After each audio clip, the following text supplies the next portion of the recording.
So, a few days ago, we talked about the saga of Jollywood Nights out at Disney World, a new holiday party that was plagued with problems during its first night. And today, we'll talk about another holiday spectacular that had its own problems. But this event was overseen by Walt Disney himself. And as with Jollywood, the problems here were fairly large as well.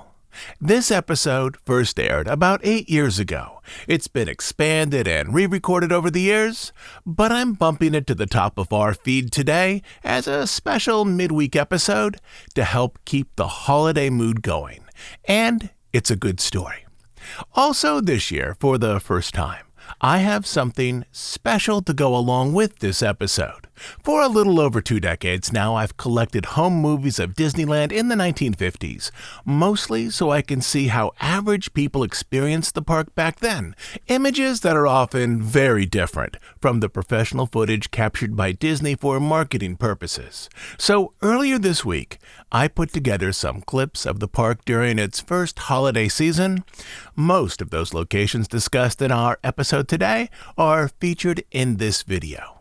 And the footage contains images of Disneyland completely unlike anything you've seen there this year, or really anything like you've seen there for the past 60 years. In the show notes, I have a link to that video. It runs just under 3 minutes. But back to our story today.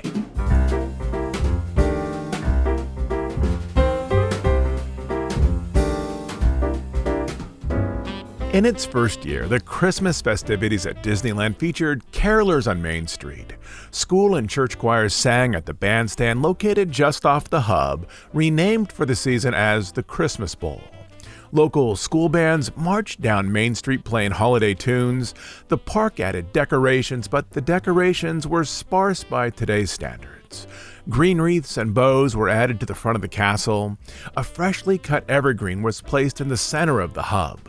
Artificial white trees rose up around the bandstand. Garland was draped across the Frontierland entrance sign. Natural wreaths were hung on many doors on Main Street. Light strings were nailed up in select areas of the park, and according to one local paper, a, quote, sparkling Christmas tree was placed aboard the sternwheeler Mark Twain. Though to be honest, I've never seen a photo of this particular Christmas tree. But the big Christmas story for Disneyland's first year didn't involve traditional seasonal celebrations, rather a winter spectacular. A spectacular failure, that is.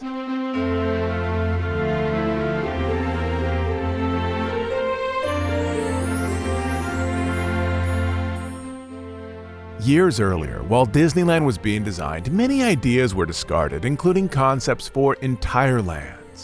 One idea that went away was a holiday-themed area that could be decorated each season to celebrate Christmas, then Easter, then the 4th of July.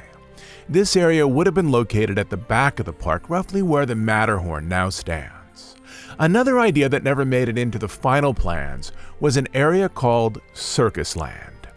As a boy, Walt loved the circus. In the studio's early years, the circus showed up in many animated shorts, as well as the film Dumbo. So when Walt went to dreaming up lands for his park, he toyed with the idea of theming one around a traditional American traveling circus. In its original incarnation, Circus Land existed as a single offshoot from the park's central hub, a lane filled with sideshow performers as well as a permanent big top. On one early planning map, this area would have been located as a cul-de-sac between Frontierland and Adventureland. So park guests could have wandered down a turn-of-the-century Main Street and then continued onto the side yard where another turn-of-the-century wonder awaited them, as though a touring circus had recently set itself up in an empty field. But this idea too faded as Walt's dreams evolved into a more workable reality.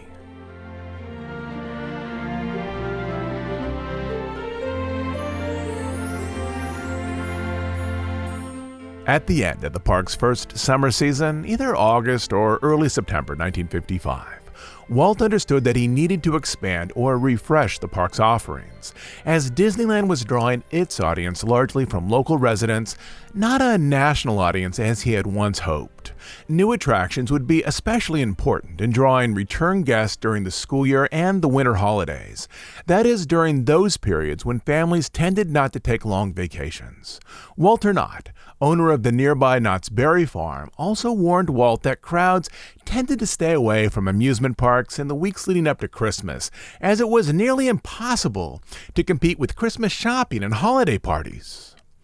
At first, Walt considered a Wild West stunt show as a means of luring Southern California residents back to the park for a seasonal visit during December. But after considering his options, he returned to those concepts he'd toyed with in previous years. The Circus Land concept, also an area that could celebrate the holidays. He thought he might be able to make something unique if he combined these two ideas into a single new area. In short, he wanted to combine them into a holiday circus that would exist in a new circus-themed area at the back of the park. Walt's general line of reasoning went like this. If Christmas activities kept customers out of Knott's Berry Farm, Walt would highlight Christmas inside his park to draw local guests into Disneyland. Furthermore, he thought he could adapt a circus show to feature the Mouseketeers, a group of performing children who would soon star on the Mickey Mouse Club, as the show was set to premiere that fall on ABC. Quote, seeking to boost attendance, a Disneyland manager recalled, Walt installed a circus in the unfinished area of Tomorrowland. Walt assigned wet artists Bruce Bushman and Dick Irvine the task of arranging the show and developing a circus-themed annex in the undeveloped area between Fantasyland and Tomorrowland. George Whitney Jr., an operations manager for Disneyland, was given the job of figuring out how to promote a ticketed show within the park. These three men, assisted by other WED managers, started to make inquiries within the circus industry. Within weeks, they had lined up 3 groups that would provide most of the entertainment and know-how to quickly produce a circus show. As usual, the Disney managers looked for local solutions to solve problems at the park. In Los Angeles, they found Ted Duane, who oversaw the Duane Brothers Circus and the Duane Troupe of Aerial Performers. Duane, one of the few circus organizations based in California, agreed to provide most of the human acts for the proposed Disneyland circus, including trapeze, high wire, and twirling ropes. They would also train the young Mouseketeers how to perform some aerial tricks in the big top. Bobby Burgess, one of the early Mouseketeers, was part of the twirling rope act, with him spinning the rope for a fellow Mouseketeer. Quote, when they turned out the lights halfway, we glowed in the dark. I was a web setter, stabilizing the rope for Mouseketeer Bonnie Kern. A second organization, the Gilgray Circus, would provide most of the animal acts, including the elephants, camels, llamas, and trained dogs. Professor George Keller, somewhat of a circus celebrity, would provide the centerpiece exotic animals, specifically his trained jungle cats. Unlike other acts, Keller was signed to a year contract rather than the standard 6-week booking everyone else received. In all, 80 animals and 70 performers would be featured in the Disneyland Circus. In terms of promotion, most all of these acts would also be featured on the first season of the Mickey Mouse Club.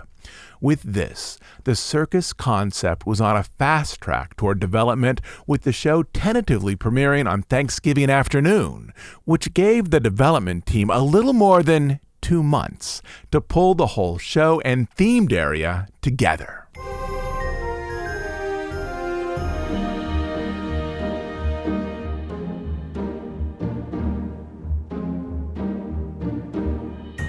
The problems came when Walt approached C.V. Wood, the first general manager of Disneyland, with his holiday circus idea. For the previous year, Woody had served as the vice president of Disneyland Incorporated, which in 1955 was a separate company from Walt Disney Productions. In his capacity as general manager, Woody had overseen the development and opening of the park as well as its day-to-day operations. As a financial manager hired by Roy Disney, he had also irritated Walt in attempts to cut corners to increase profits. Woody's company obligations were to the collective owners of Disneyland Incorporated, which included the ABC Paramount TV network, Western Publishing, and Walt Disney Productions. Walt Disney himself was only a 16% shareholder of Disneyland Incorporated. From the moment that Walt brought up the idea of a circus, Woody wanted nothing to do with it. The estimated cost for the circus varied depending on who was making the call. Walt estimated its cost at $300,000, a likely lowball guess. Van Arsdale France, a park manager, estimated it at $375,000. But Woody, who had a strong head for figures, believed it would cost $600,000, making it one of the most expensive features in the park. Woody explained that with attendance shrinking for the school year, he had no idea how the park would fare for the Christmas season. Woody again explained that the park needed to produce a profit, that it actually needed to make money, which from Woody's perspective was an idea completely foreign to Walt. The argument as far as Woody was concerned wasn't about the circus. It was about something larger than that, what the American people wanted and what they would pay for. It was also about running Disneyland as an actual business. "No, Walt," Woody finally said, "there ain't no way. We don't need no $600,000 effing circus right now, period."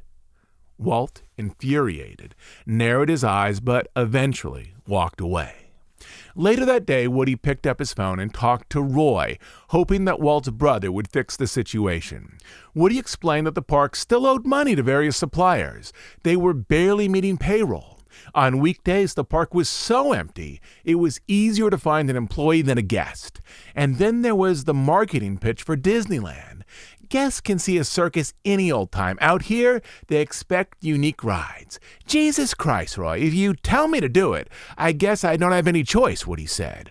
"But I gotta tell you, don't ever ask me to lie to the banks, because if they ask me if I think it's a wise thing to do, I'm gonna tell them no." And then Woody heard a tone of understanding in Roy's voice, a tone he had heard many times before. The conversation ended with Roy agreeing that Woody, as general manager, shouldn't allow the park to be dragged into this circus enterprise if he felt that it would fail.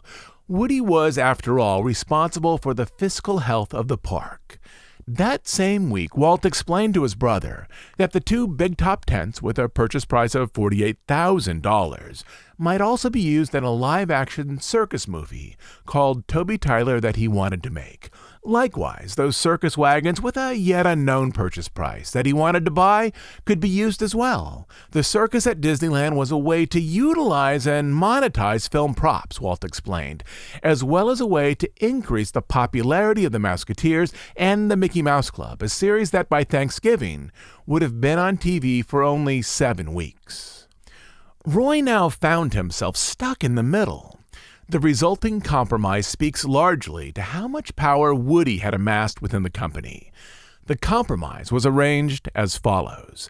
Disneyland Incorporated, under the guidance of C.V. Wood, would not absorb the cost of the circus. Rather, Disneyland Incorporated would lease a large part of unused land at the back of the park to Walt Disney Productions for $1. Walt Disney Productions would then develop the circus, hire the performers, purchase the tents, and restore the circus wagons using funds from the studio's budget, with all money derived from the circus going back to the studio's coffers. In other words, Woody made Walt lease back an area inside of Disneyland to create the circus. With this arrangement in place, a rather upset Walt Disney continued to produce his holiday show. He placed an order for a new heart-shaped show tent at the cost of $30,000, as well as a sideshow tent at a cost of $18,000. He also bought over a dozen antique ornate circus wagons. 9 came from a local amusement park, the rest from an owner in Venice, California. Though many of the wagons were in poor repair, they were beautiful examples of the old circus parades that used to move from town to town in the late 1800s and early 1900s. Among them was a swan bandwagon, large enough to carry a 20-piece band and 2 drivers. Also various whisker wagons, which were enormous zoo cages on wheels, usually enclosed by beautiful statue and woodwork. 8 of the wagons, assuming they could be fully restored, would be included in a circus parade. Others would theme the new circus area, flanking the tent on both sides, and being used to sell tickets and programs. In addition to the wagons, Walt's team was able to locate and purchase a centerpiece attraction for the parade. A 1907 Calliope designed to produce circus music. It would cost an estimated $50,000 to repair. This was in ways a passion project for Walt. As with certain films and certain Disneyland attractions, such as the train, he was refurbishing the wonders of youth, bringing the joys of his own childhood into his present life. And all the circus would cost $300,000, a staggering sum for a limited show. Quote, "But we are quite willing to spend money in order to make money," Walt said. At the studio during their lunch break, many artists came out to watch Disney craftsmen and local woodworkers restore the wagons. Among them was Holling C. Holling, who, in a letter to his niece dated October 28th, described the process. Quote, "Walt bought a circus, and out back at the studio lot, the studios are 40 minutes away from Disneyland, fast driving. Carpenters are rebuilding old worm-eaten circus wagons in cages. It's fun to see them make new and the beautiful putty noses on carved wooden females, add new ears to those knocked off, fix battered arms and legs, hands and feet, until at last the beautiful ladies in gorgeous colors and gilt gowns gracefully pose once more on the cages of lions and tigers and monkeys. The circus," Walt says, "will last over an hour per performance and will have 6 elephants and 20 clowns. And all this will be just another addition to Disneyland out in another now unfinished part of the big lot, and so it goes." The official circus program also highlighted work on the wagons, pointing out that it was one of Walt's personal pet projects, perhaps suggesting even then that the company didn't expect to make a profit on the venture. Quote, "Taking it upon himself as a public trust and desiring to perpetuate the happy things of our American heritage, Walt searched for and found these original circus parade wagons. Researchers, artists, designers, and special craftsmen and wagon builders were enlisted by Walt in his desire for authenticity in their rebuilding. Circus historians and old-timers were brought in as consultants. The most significant restoration work was focused on the Calliope. It was repaired, refinished, tuned, calibrated, then positioned on one of the working wagons, one that was ornamented in the studio shops with a wooden dragon across its side. The 20-note steam-powered instrument and wagon together were now so heavy they would need to be pulled by a team of 6 to 8 horses. In addition to some of the work done at the studio, Disney outsourced some of the circus assignments to finish the project by Thanksgiving. The largest order went to the Horty Van Manufacturing Company. Horty Van, who supplied Disneyland with specialty flags, bunting, and various decorations, would decorate all of the Christmas-themed sets for the circus, including the wooden cutout pine trees, 4-foot-tall Christmas gifts, wooden snowman, and an enormous Christmas tree, made from parachute fabric that would rise to the center of the tent.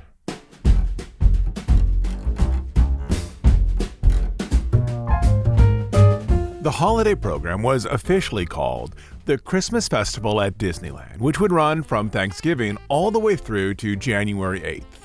The featured attraction would be the Mickey Mouse Club Circus, which included the Mouseketeers, Professor Keller and his trained jungle cats, the all-clown band, Serenado, the world-famous dancing horse, trapeze, as well as trained seals, camels, llamas, baby elephants, and performing dogs. To promote it, Jack Lindquist, the park's first advertising manager, drove 2 Mouseketeers, Annette and Tommy, to Santa Monica to record a radio spot. Even though the Mickey Mouse Club had only aired for a few weeks, based on fan mail, executives could see that Annette by far best related to the audience. Quote, "I'm Annette, and I'm Tommy," the ad began, "and we're here to tell you about the circus." Tickets would be available at the front gate, inside Disneyland, and also at local grocery stores. The grocery store sales, however, turned out to be a disaster. As Lindquist recalled, customers had to buy tickets for a specific time and day. Quote, "Imagine all of those tickets and trying to find the exact day and time the customer wanted without a computer system in place. The whole thing blew up in flames because there wasn't a system in place to support the complexity of it all, and barely any tickets were sold in the stores." On weekdays, the park held 2 afternoon shows with a special performance in the evening. On weekends and holidays, the park held 4 shows. Tickets to the circus by themselves were 50 cents for general admission and $1 for the reserved section. That is, tickets to the reserve section were as expensive as an admission ticket to the park itself. Walt Disney, aware of the enormous expense, often highlighted the cost of the affair when talking with the press. Quote, "We just had to have a circus," Walt told one reporter. "The show will cost around $300,000. Our designers have done a magnificent job on both the circus decor and the Christmas decorative theme."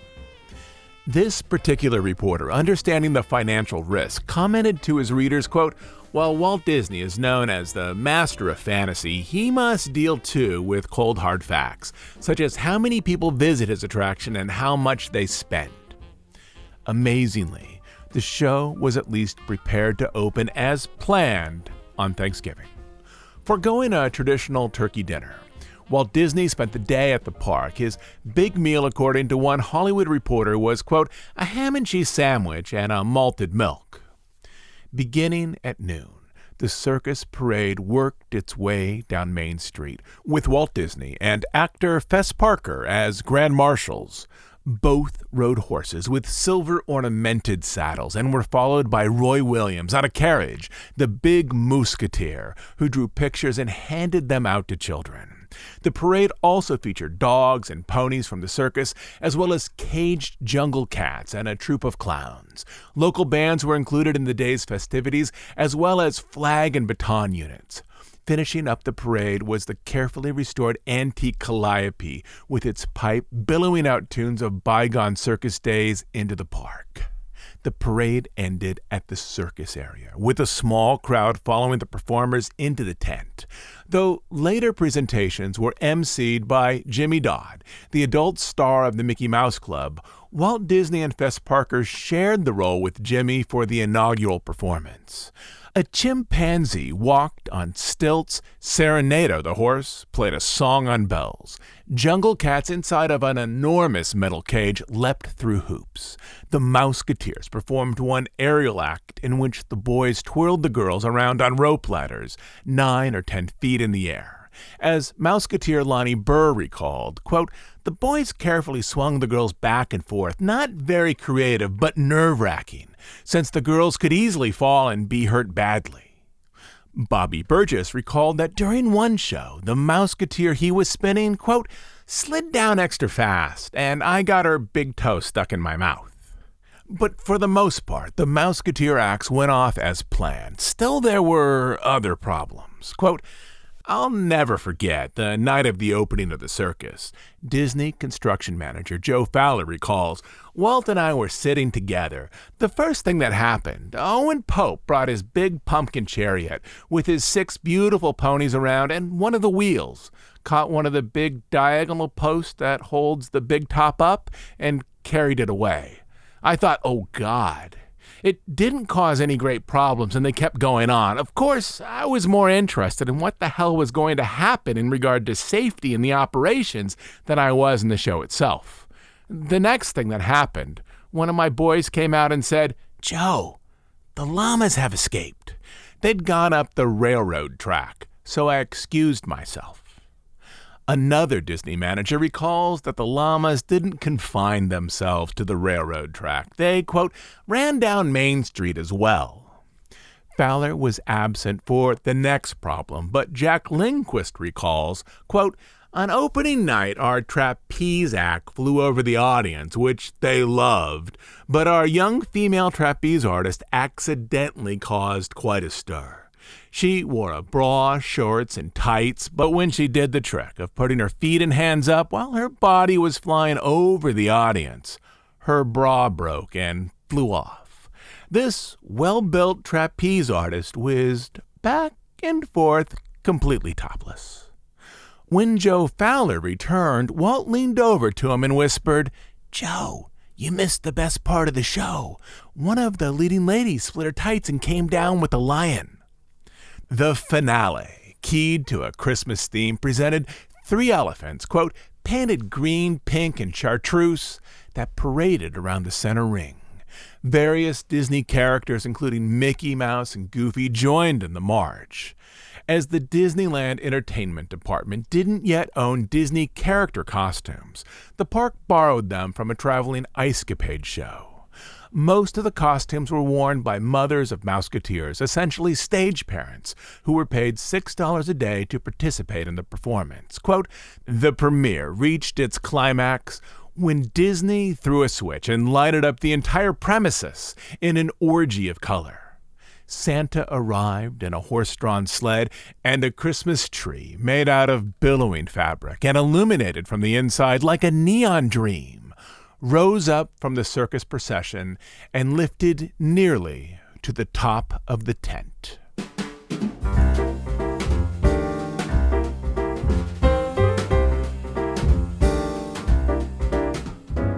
But the biggest problem was not the one that happened with the animals or the performers. It was the one that happened in the bleachers, designed to hold a crowd of 2,500 people. They were half empty and remained so for the rest of the weekend. For a while, ABC considered airing the Mickey Mouse Club Circus as a 90-minute special called Disney Holiday Circus as a Christmas afternoon affair. But this idea never gained traction, perhaps because the show proved to be a failure at the park. As Joe Fowler explained, the circus performers never really fit the Disney image. Quote, they were a pretty tough gang, and we had a lot of problems, drinking, card playing, and whatnot. In the days following the opening, the tent never filled to capacity. To overcome this problem, Walt moved a large sign to advertise the circus out to the parking lot, allowing guests to buy tickets for the show even before they bought admission to the park. Walt arranged for a special Disneyland circus package. For $3, an adult would receive admission to the park, admission to the circus, and tickets for 8 rides. Nonetheless, the tent bleachers were mostly empty. One afternoon, by the big top, C.V. Wood told Walt that the circus might make money if it were shorter, maybe 45 minutes, as most guests don't want to take 90 minutes out of their visit to Disneyland to see a show. Walt, who never liked Woody, erupted with anger. "God damn you," he said. "This is my circus, and get out of here." Walt stepped up to the edge of the circus grounds, where a red banner advertised the big top. He pointed to the pavement, an invisible line that separated the rented circus property from the rest of Disneyland. "Get out," he growled, then waited for Woody to leave. Years later, Woody would admit that that was the, quote, biggest fight we ever had. But back then, he simply walked away in frustration. For a while, Disneyland attempted to increase holiday attendance through contests and regional events.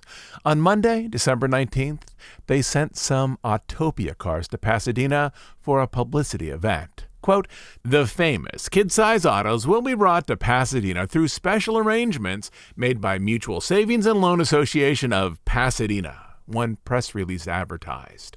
Children 12 and under will be given free rides in the cars on the Savings and Loan Association's parking lot at the corner of Euclid and Union Streets. Along with the cars, the Disneyland spaceman, K-7 in his flight gear, and Little Sky from the Native American village would be on hand to meet the crowd. Some stores arranged raffles and giveaways for tickets as well to promote the park. But by Christmas week, everyone at Disneyland knew the circus was a failure. They also knew it had been Walt's idea, stemming from his childhood love of circuses. In part, Disney manager Van France put it down to practical matters. We learned that, quote, it was impossible to compete with Santa Claus and Christmas shopping. No show could have done it. We didn't need a special show the week after Christmas. We had more guests than we could handle without it. And then nothing could buck the public's stay-away mood after New Year's. But in ways, Walt Disney and his designers should have known that the circus was unlikely to succeed, especially with such a high price tag. In those early days, there were 2 ideas as to why guests were attracted to Disneyland. First, they wanted to immerse themselves in a detail-rich presentation of film environments like the western town of Frontierland. And 2, they wanted to witness shows they couldn't find outside the park, such as the Rocket to the Moon attraction. The Mickey Mouse Club Circus fit neither of these design ideologies. Quote, "We could have put the circus at Fairfax and Beverly Boulevard in Los Angeles," Jack Lindquist would later say, "and it would have been a huge hit. At Disneyland, it was a yawn because people wanted to see Disneyland. The rides were bigger than any circus." The circus closed up for the most part in early January, except for Professor Keller and his Jungle Cats, whom Disney had signed to a year-long contract. Quote, "We didn't know what to do with Professor Keller," Jack Lindquist said. "We tried to negotiate a buyout, but he said, 'Nah, I like it here.'" For a while, Professor Keller continued to perform in the Big Top at the edge of Fantasyland as a lone act, typically with 5 shows a day. Guests could see his act for a B ticket or a quarter. But eventually, the tent was moved behind Main Street where the shows continued, so the old circus area could be opened up for construction crews to begin work on Junior Autopia, whose roadways crisscrossed the old circus grounds. Quote, "So for a year," Lindquist added, "we had good old Professor Keller and his lions."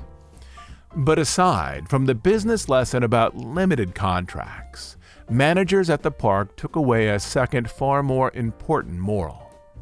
Disneyland needed to be perceived as a complete departure from outside entertainment, especially for rides and shows that required a separate ticket. It was a lesson that C.V. Wood knew intuitively, one that he would take to other parks he opened elsewhere in the country. In the years that followed, Walt worked to bring Christmas into the park in other ways. He hosted a parade of nations, highlighting the ways that people celebrated the holidays in various countries. He orchestrated the Candlelight Processional, which retold the story of Christ's birth in gospel and song. He also expanded the decorations used at the park, replacing those early efforts with an enormous live tree trucked in and positioned in Town Square. 3 years later, he returned to the idea of the Wild West Stunt Show.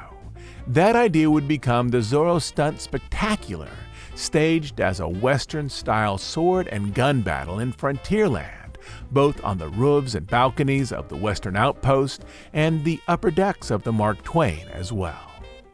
But the lesson of that first Christmas was clear. This later show required no additional ticket aside from park admission.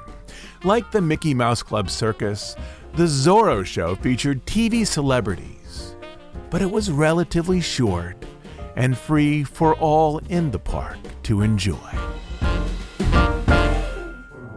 I'll be back on Sunday with a brand new episode, but if you would like to see the circus and what those circus wagons looked like as they moved through Disneyland in 1955, as I mentioned at the start of this episode, I've recently put together a video that contains never-before-seen footage of Disneyland's first Christmas, from the decorations on Main Street, the castle and the entrance to Frontierland, to the circus parade and the clowns that greeted guests in the park, to the tent city at the back of Disneyland, and even clips of the circus itself. The link to that video is down in our show notes. Lastly, as you know, we're an ad-free, listener-supported podcast. We do just 2 things: deep dives on stories related to the history of the Disney studio and the parks, and news and analysis of current events as they relate to the Disney company. We are funded entirely by listener contributions. On Bandcamp, you'll find over 200 episodes not available on iTunes. But the best reason to join us over there is to support the work we do here and to make sure that this podcast continues to exist. You can become a monthly Bandcamp subscriber at dhipodcast.bandcamp.com. I'll also leave a link for Bandcamp down in the show notes as well.